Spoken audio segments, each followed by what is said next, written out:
Kilalanin ng sikat ngayon na si Elias na kilala din sa kanyang ekspresyon na ohahay. Ohahay! Marami ang natutuwa at humahanga sa kanya dahil sa kanyang pagdala ng aliw at kasiyahan sa kanyang mga manunood.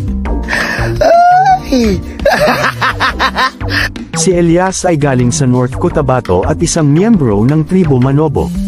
Ang pangunahin na pangkabuhayan niya ay ang kumuha ng dagta ng rubber tree at doon daw niya nakuha ang iconic steps na nagpasikat talaga sa kanya.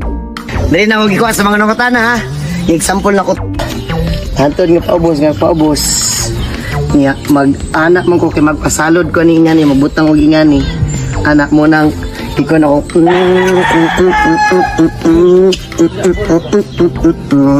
Ganon! Lumaki si Elias na malayo sa kanyang ina dahil ito ay kailangan magtrabaho sa abroad at may lihim na lungkot si Elias dahil dito. Totoo nga kung sino ang akala natin ay masayahin ay sila pala ay may tinatagong kalungkutan. Elias ay talagang isang mapagmahal na anak at apo. Meron na siyang asawa at isang lalaking anak at namuhay ng simple at masaya. Si Elias ay graduate ng criminology ngunit pinagpatuloy muna niya ang pagiging vlogger at talento sa musika, at sa kasalukuyan ay miyembro at vocalista ng Kalumad Band. Panuorin ang iconic at controversial dance moves ni Elias na sobrang sikat na ngayon at kayo na ang humusga.